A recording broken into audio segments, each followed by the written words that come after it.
Microsoft, and that's saying something from me. So stupid. There's Abby multitasking. Very well done there. Sorry, we have a little visitor. That's all right. That's quite all right. Just don't show her Katie's artwork. That's all I'm saying. And right. the door. Okay. Cool. So we're back to a little bit of what we started looking yesterday, the Bricklaying extract, which comes from the paper 2B. Now, here's some keywords, and I want to start off with most of them you know I fairly well, but I just want to put it as diachronic. What's that all about? Who knows what diachronic is?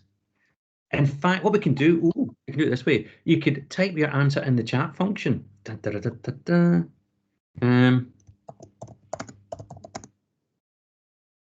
way, even if Katie couldn't hear us at some point, she might be able to send a message. And no cheating, no Googling. What does diachronic mean?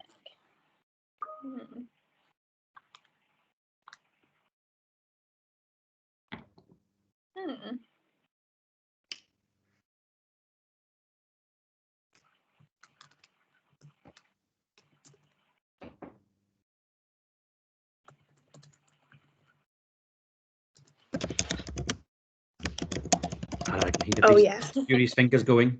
Who's going to be first with an answer? Oh, a double whammy challenge. What is that? See, I can see. It's like an issue that happens twice. Yeah, I worked that out. Yeah, I did know what that meant, but I can see why you're going for double because of dia. Diachronic is the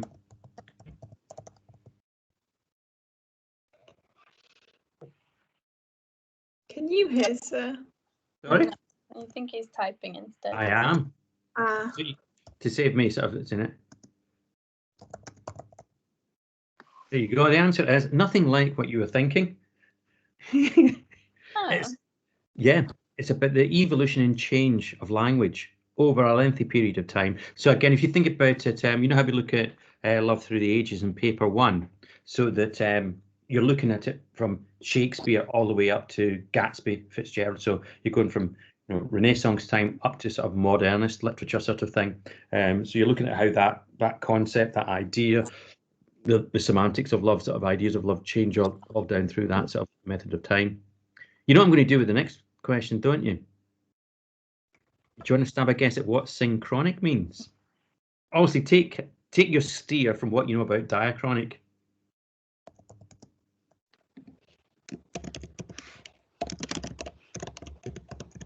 A quiz show, isn't it? Fingers on the buzzers. You need a countdown clock. Yeah. So we've got one. I can see why you've gone for this. Continuity of language over time, and language stays the same over time. Sadly, no winners this round again, so we'll have to save the bonus points for later.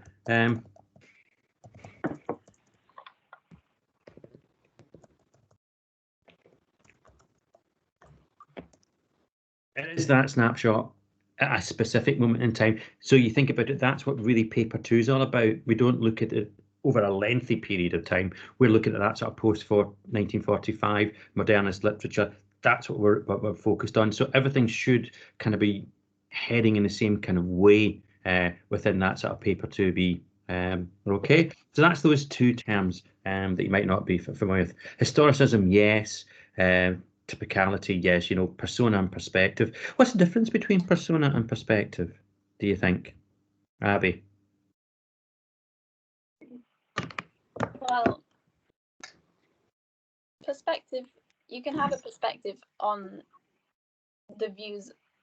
Well, you can have a perspective on the perspective of a persona. A persona is different to the voice of the writer, and the persona will have their own perspective within a text. But I don't really know how to get more specific. Yeah. Do you want to, you're heading in the right direction there. Do you want to have a stab at that one, Katie? What's the difference between persona and perspective? See, I'd say persona is like the point of view, like an adopted point of view, whereas a perspective is like a tone within the text. Yeah, that's it. Well done. You get a point there, Katie Barmer. Katie Barmer, reading at Middleton College. University Challenge. Oh dear. Yeah, I mean, again, and it's that idea about just have the diachronic. That's the huge sweep over time, isn't it? And synchronic is a small snapshot. Same with that persona and perspective. Just the other way around, did you say, Katie? Persona is you take a specific attitude. So again, if we think Handmaid's Tale, the difference of persona between Offred as a character and the professor as a character at the end of the novel, sort of thing. They're different personas adapted to give us, those sort of different world views. And the perspective, as you say, is that sort of global aspect. It's a big, broad brush strokes that go with it. Okay, well done. So again, audience and reader, they're kind of the same thing. You know about that. Then obviously these are kind of themes that come through at the end as well. That sort of globalization. If we look at literature. And obviously with the dystopian, that kind of technology that begins to work its way into the text as well. Identity and representation, you'll all be very familiar with. So, hang on, I need to go on a couple of slides, I think, if I can now. Yeah, beep. Just move on. Come on, move on. What's it going? Is it up here? Now, this is the band that we are all really focused on, and again, this is the band that both of you have been working in really for your essays for a bit of time now. That band 5, that area, that's the top mark ones where we're looking for the 21 to 25, where we're looking for the percent, and you can see in each AO there, that is it begins with the phrase perceptive, and that's where you're beginning to put your own kind of insight into things, and really, you place yourself in your essay in that respect, and that you're given your reaction to the text. You get the sense that you're responding to it. It's not through just being led by the teacher sort of thing. It's about your engagement with the text, and that is so important on the unseens, both for the poetry and the prose, because obviously it's something that you have to come to cold in that respect. And you've got to react to it. And obviously, if we had the proper normal exam conditions, it would be the kind of the real deal. But as we, explore these ones here, and you do ones in lesson time as well, where I'll just say, right, I want you to respond to this prose extract with the task given to it. It's about what you can do with it, and tease the ideas that you can tease out. You can see that they look for some sophistication and argument. Again, that's the sort of thing that you both are doing in different ways. One, through your context, Katie, all the time. It is really sharp, it is crisp, it's precise.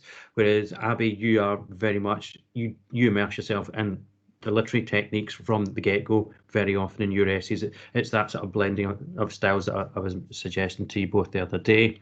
But that's what you're looking for, is that element of being able to link ideas, and you're all doing that all the time now, which is good. And then also you see AO4, it's that willingness to explore connections as well, and engage in debate. And you get that sort of sense in debate in all your essays now that's coming across, which is really good to see. And what you expect to see at the end of the 2-year kind of course, I think that's what we're looking towards. So, right. So we can move out of that. So now, this is obviously we've got the Bricklaying extract, which we'll return to a little bit later. This is a question that goes with it, and this is how you'll be responding to it as well. So you've got, as you can see here, you always get that contextualizing of the extract. So it says here it's taken from Bricklaying, novel by Monica Ali, published 2003. An 18-year-old Nazine is moved from Bangladesh to Britain to become the wife of Chanu, an older man. Having no prior experience of Britain, very little knowledge of the English language, Nazneen spends her time in a small flat looking out across a housing estate. So again, what would you take out of that contextualising? Anything that leaps out at you? If I go to context person first, Katie Barmer, what really leaps out at you contextually in that bit of information you're given about the extract? I'd say the fact that the author is obviously from that culture by her name, and the real specific details, how young she is, would be important. which precise area she came from, and her husband being older. Mm-hmm. Anything else?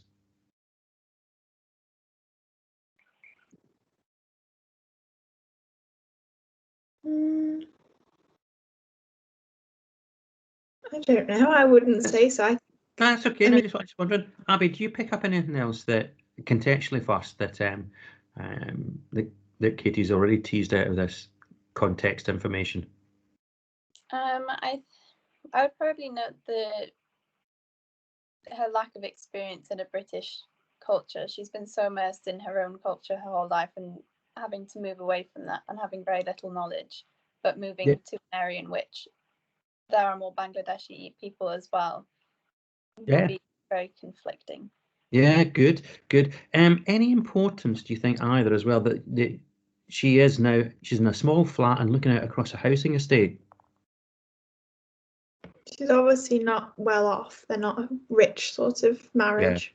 And it's a urban setting, isn't it? You know, and again, in housing estates, it makes you think, and nobody's going to judge you and how you respond to this. But when I say housing estates to you, what do you think of the population of a housing estate? What's kind of stereotype views that begin to pop up?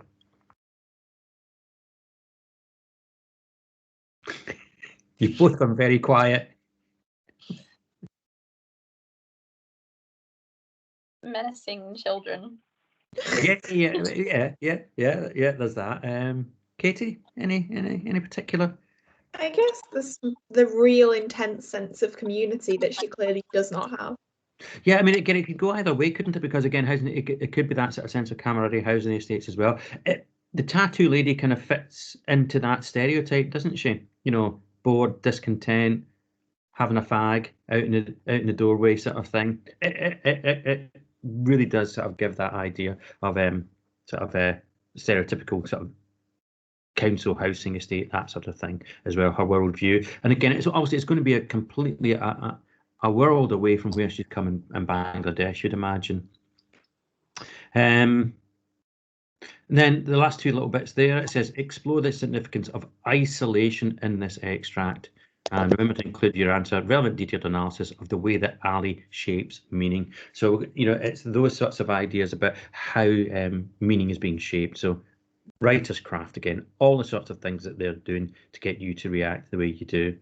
And your theme, obviously, and we began to see this already, this sense of isolation. I mean, if you think back to what we explored yesterday in the extract, how quickly does a sense of isolation come through in the extract, would you say, Abby? Immediately. Yeah, isn't it? You know, every morning she's waking up wishing to be somewhere else.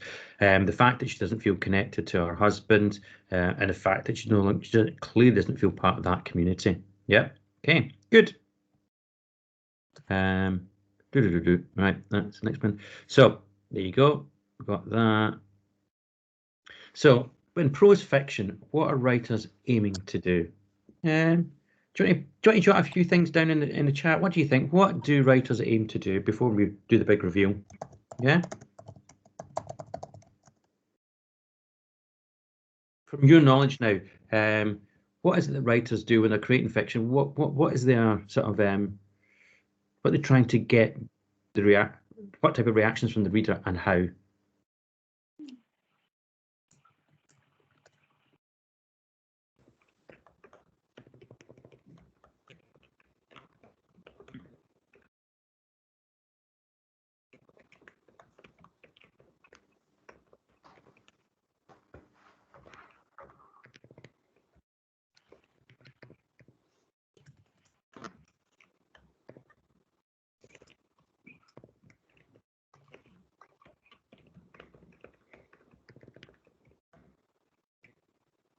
Lots of typing going on.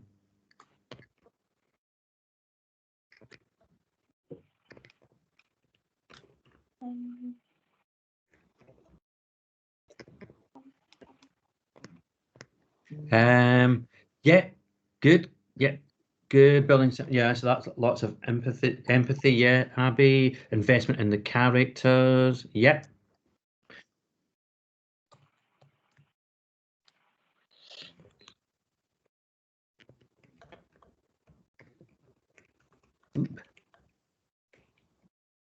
that gone? Is it? We'll come back. Connection to the reader through the plot, characters portrayed, yeah. Implicit messages, good, yeah. Morally and others, yeah, like that, Katie. Very good. Yeah, and again, is that, as you can see, what you're saying as well, what you're giving me in your answers here, is that coming through to, what do we call it, shaping meaning for you. You know, bringing in morality, specific point of views, you know, subtext that you're taking out here, empathy, investment into the characters. Yeah, good. Also, I mean, we can think of things as well. They look to kind of shape the world that we're viewing as well. This is good. Right, boom. Is it going to move on? Right. So, and again, as you can see, tick, tick, tick, tick, tick, tick. Look at all these things. Yeah. So this is good. Our work is done. You know what they're doing. Thank you. Lesson over. Goodbye. Yeah, well done. So that is exactly all. I mean, that is virtually a tick list of what both of you have written down there. It's about the development of characters, relationships, exploring themes, moods and atmospheres, tension, suspense, and develop the plot. So good. So here, obviously, with this question, it's all to do about a sense of isolation. So we can think about identity here. And again, a sense of isolation, as we know in modern text, that is a really profound one. Again, we only have to think through to you know, Handmaid's Tale. Think of the poetry of Duffy as well. There's that idea about identity and what defines a female character in some of the poems of Duffy.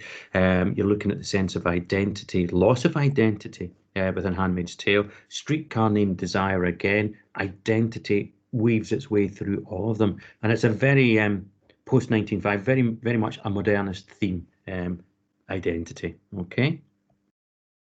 So if we're looking at characterization here now, if you think about Nazneen within this, you know, again, her name, it readily identifies her, doesn't it, from her cultural heritage. Any physical, emotional qualities that you might have given of a character. At the moment, not so much with Nazneen at the moment, in what we've looked at so far, but we've definitely got the emotional qualities, the physical qualities of her husband, and also of the tattoo lady. So we can think about that. Also, you look at the use of dialogue, and here obviously we have internal dialogue, don't we, with the character as well as the external. So we think about those sorts of things, what's been projected. The use of voice, which you're very much familiar with. How characters are revealing to each other, and again we've got there that inner thoughts and feelings. Okay, and symbolism in the setting. Types of characters that we have, just a quick run through them all there. You'll be very familiar with all of them. Your main protagonist, realistic character, caricature, minor character, antagonist, foil, stereotype, representative, and developed. Out of some curiosity here, how would you define so far what you've read of Nazneen in the Bricklaying extract? What type of character would you define her as, and also how would you define the tattooed lady? Okay, if you want to pop your answers into chat, that'll be jolly good. So how would you define, from those types of characters, define for me Nazneen and the tattooed lady?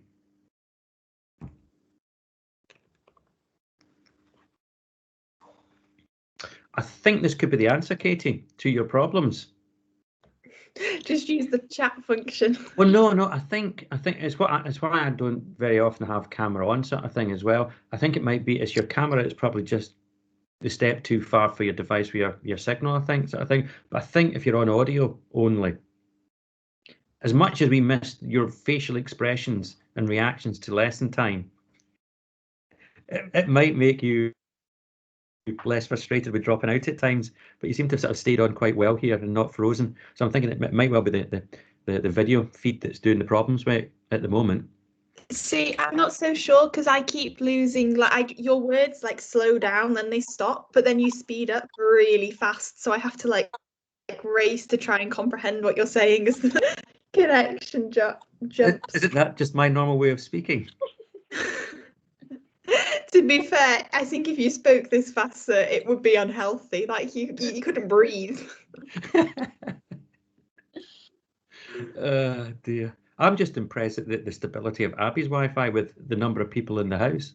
Well, it seems to be fine most of the time when we're all on lessons, and yeah, that seems to be fine. But then whenever we come off, for some reason, that's when it seems to just crash and absolutely break. Because sometimes when I'm messaging Katie, she won't get my messages for hours and hours and hours. It's a real problem, but we don't know what goes on with it.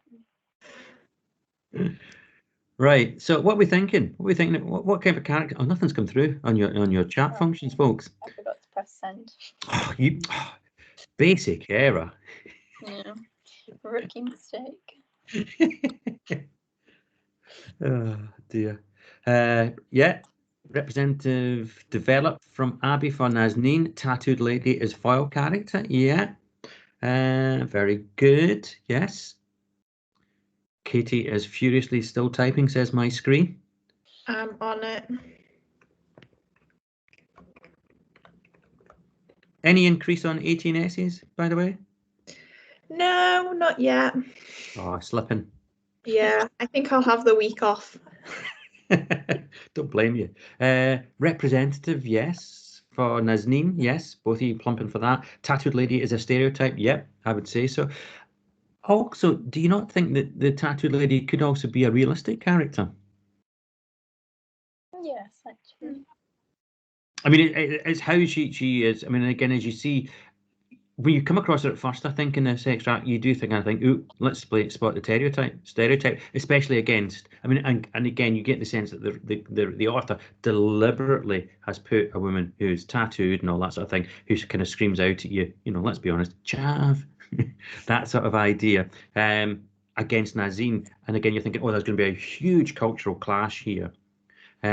But also, I think it adds a stroke of realism. I mean, especially you think nowadays, I mean, the amount of folk knocking around with tattoos. Don't get it myself, I have to admit. Yeah. But I mean, it's that sort of thing, isn't it? And so I think it adds a bit of realism. And you could also say as well that as the extract carries on, the tattooed lady is a foil to Nazneen. She makes Nazneen see the world in a different light, I think. So you can quite often, good authors will have their characters won't just maybe get pigeonholed in one way. They're multifunctional. Okay. Right, moving on. Yes, now, and neither of you do this, but don't write about these characters as if they're real people. Remember, it's the construct created by the writer, and you do that all the time, to be honest. Okay. Yeah, and then what you're doing is focusing on the techniques that the author has used to get your reaction, and you do that. It's that idea of seeing how the writer is deliberately sort of guiding you to a point of view about a character, and that's where you can begin to sort of you speculate and you debate about why the writer might be doing these sorts of things. Okay. Oops. Character focus. Think about here that obviously for this extract, it's the key things to think about here is what is the impression that the author creates of Nazneen? How does she do that? What is it she's doing that you recognise from the sort of literary devices, techniques that you've come across through your own extensive reading? And obviously that then needs to be linked back to that idea of isolation. How does she create a sense of isolation? Through the character, through the setting, through the character's voice contained within the extract too.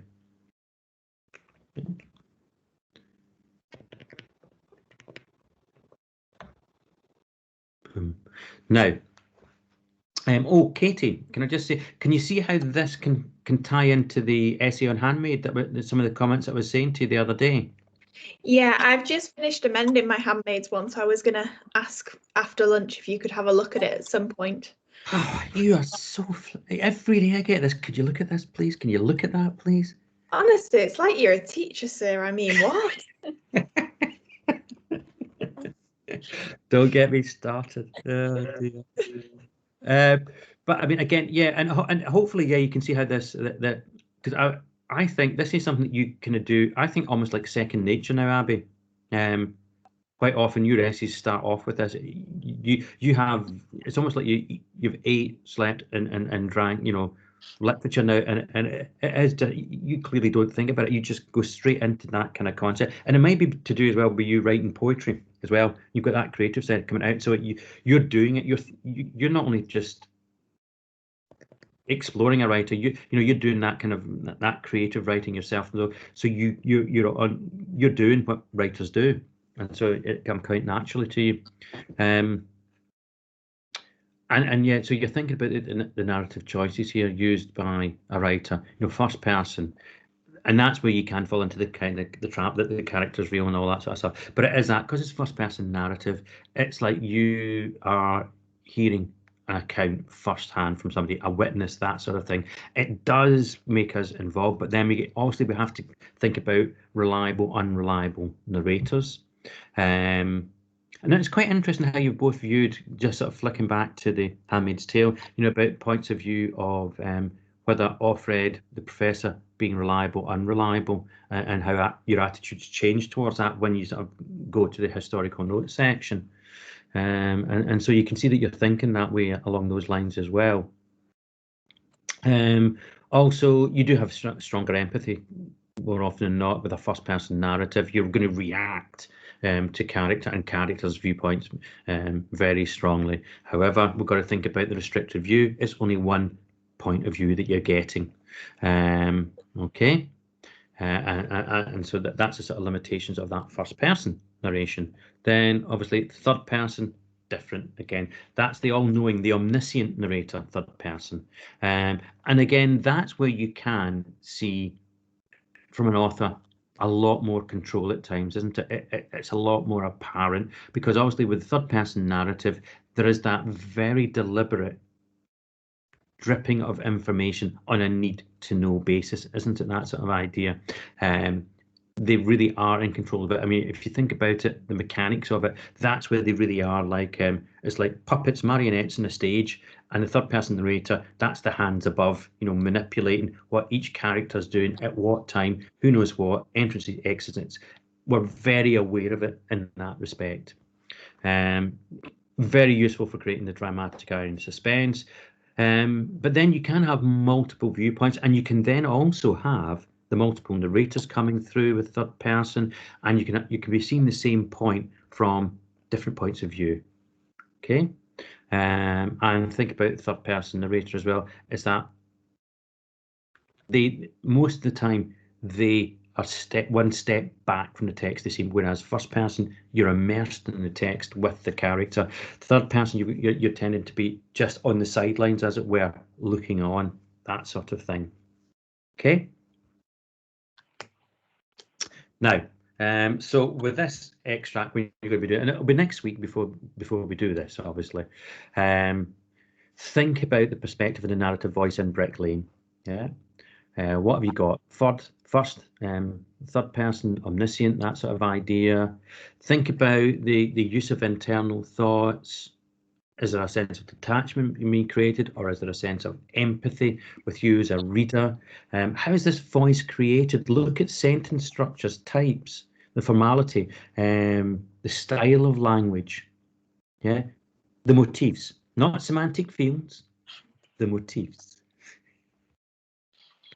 Somebody else said that the other day to me in the GCSE group, and I had to let them away with it. I just said, yeah, there are other things you can use, but it's the go-to at GCSE. No matter how much I try to eradicate it, there's always somebody's going to pop up and say it, because it's in all these revision booklets that they all go to and things like that. I think, I'm going to have to edit all of them. A one-man mission. Yeah. And then obviously all the time thinking about the impact upon you as the reader, and you can write about yourself as a reader, or you can write about the reader as that sort of third person as well. And again, that interesting thing is there a gap between what the narrator is putting across as the view and what you regard as the view of characters and plot development, etc. within it. Okay.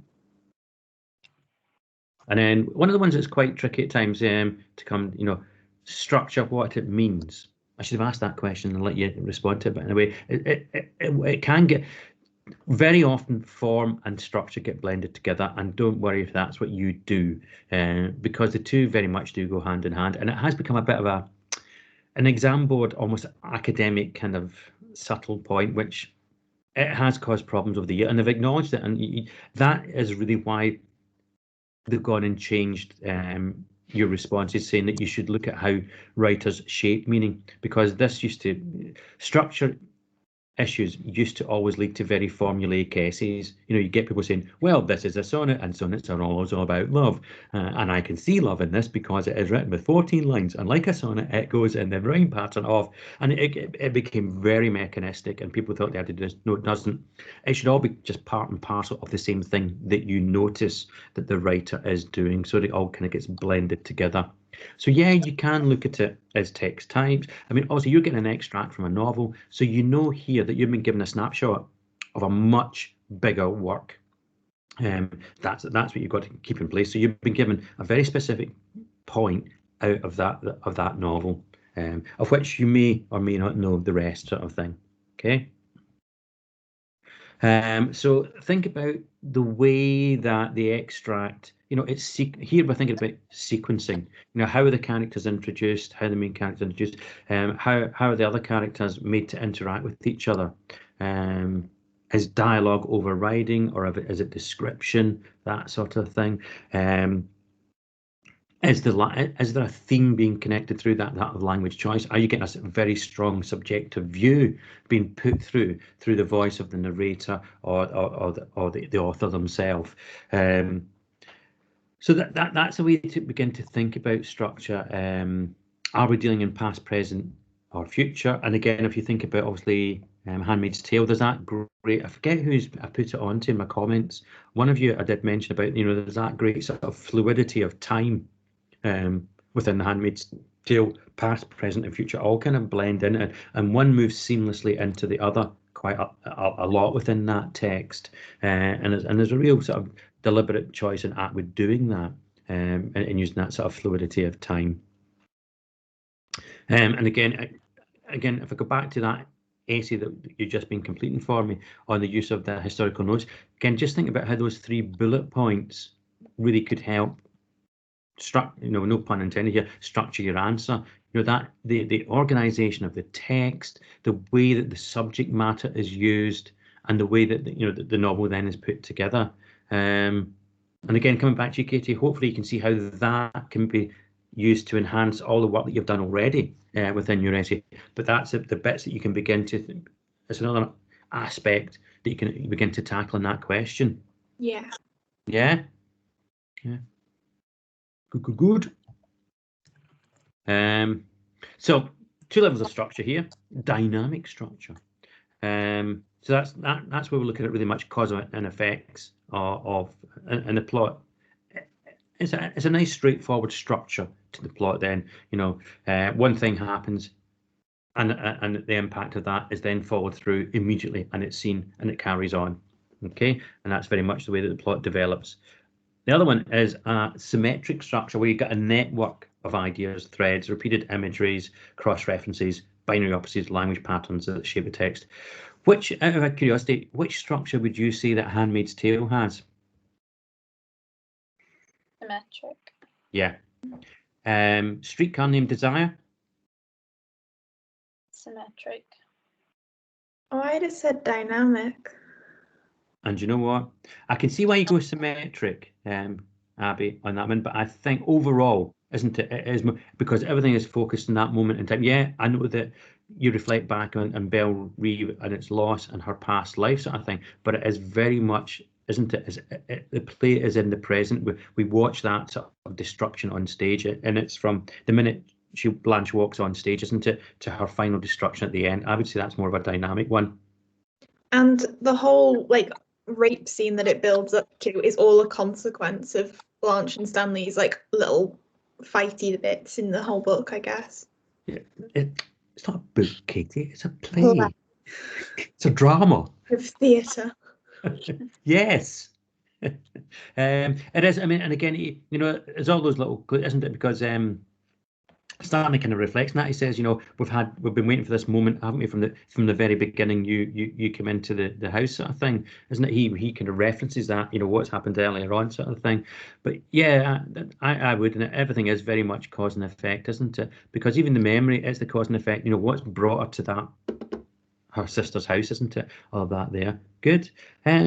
What would we say about Carl Ann Duffy's poetry? Abby? Katie? I would say dynamic. I mean, symmetric.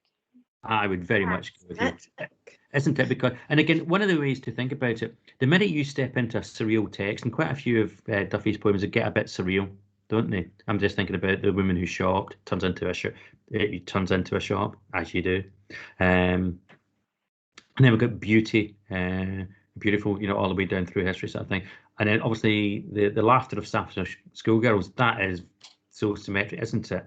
You know, again, you think about that there. So when you get those sort of surrealisms running through a text, yeah, that's always a good clue that you get into that kind of world. Okay, good. Now with structure, things that you look for.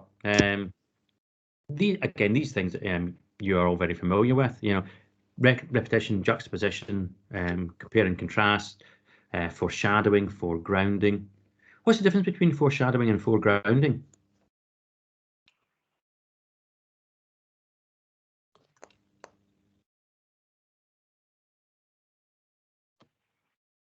Go on, what do you answer? Come on, I'm going to get it right. Abby, what is foreshadowing? Foreshadowing is subtly, well, not predicting, but letting know the fact that things will happen in the future of the text. Yeah,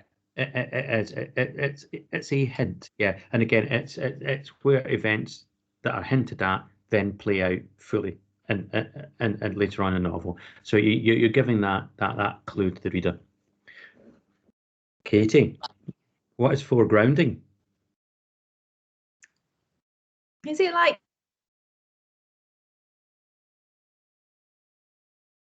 things like it put people in place and things like that, so then there can be a dramatic thing that happens? Yeah, that is it exactly. Yeah, yeah. And again, if you think about a play, foregrounding, you know, is bringing everything to the front, so the plot is crystal clear, and you know you readily identify, here's my protagonist, here is my antagonist, these two people are going to clash, and this is going to be the outcome. Yeah, it's laying everything out clear as day, sort of thing.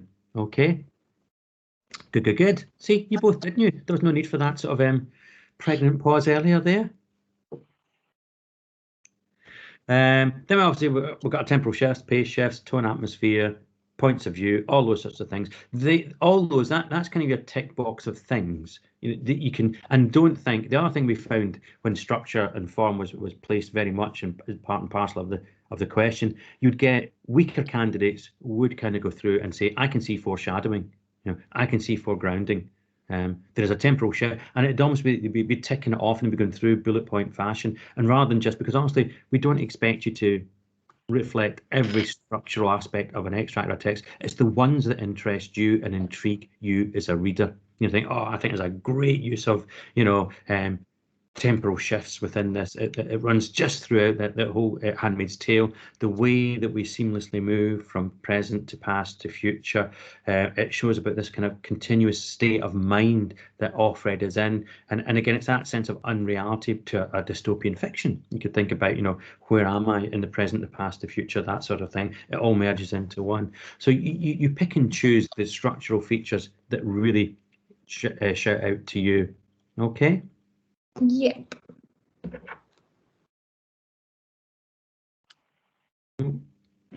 And last one we're going to get today, because it's just coming up, I can see, to the end of the time, dynamic structure and a narrative. So you will always have that chronological time, order of events and chronological.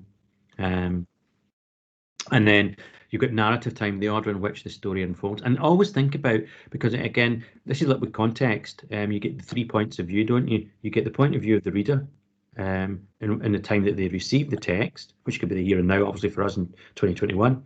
You've got the point of view when the text was written, let's say in the 1980s for Handmaid's Tale, and then you've got the time within the setting of the work.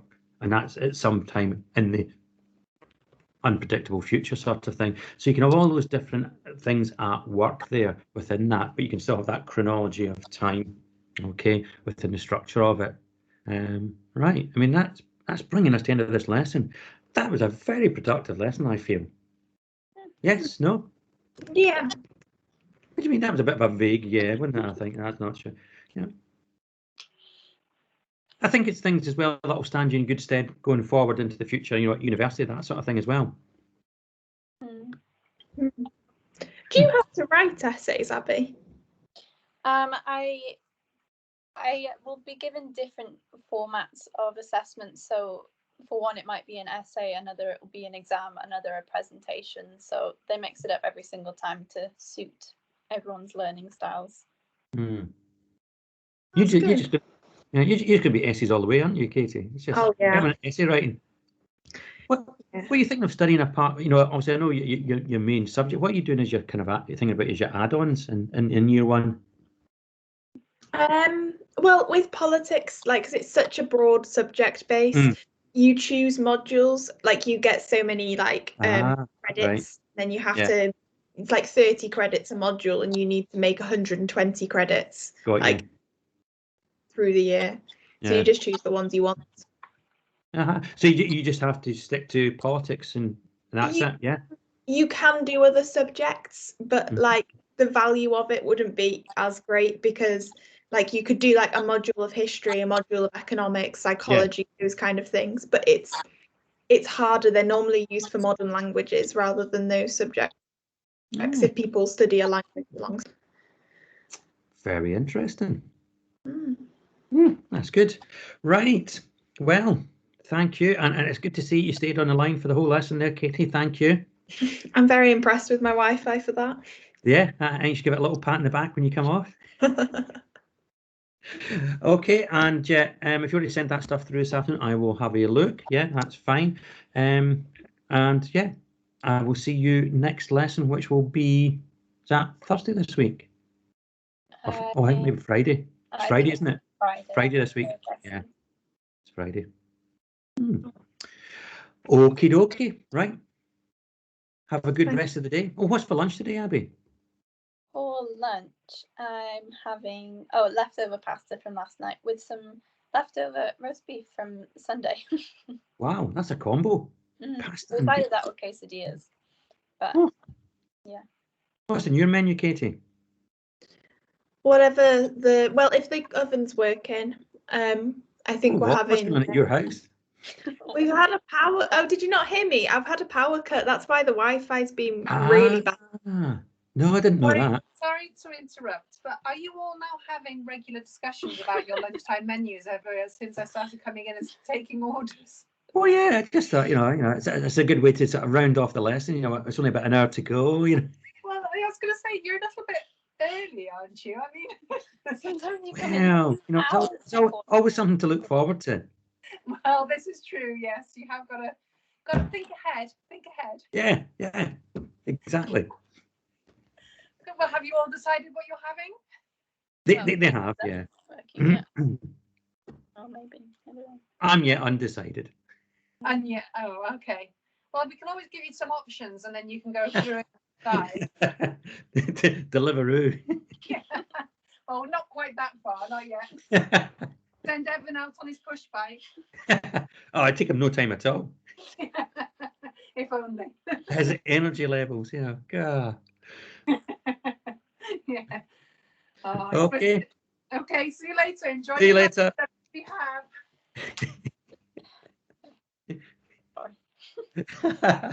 Right, on that note, we shall end today's lesson. Yeah, and I'll see you all Friday. Thanks. Okay, thank you. Bye. Bye.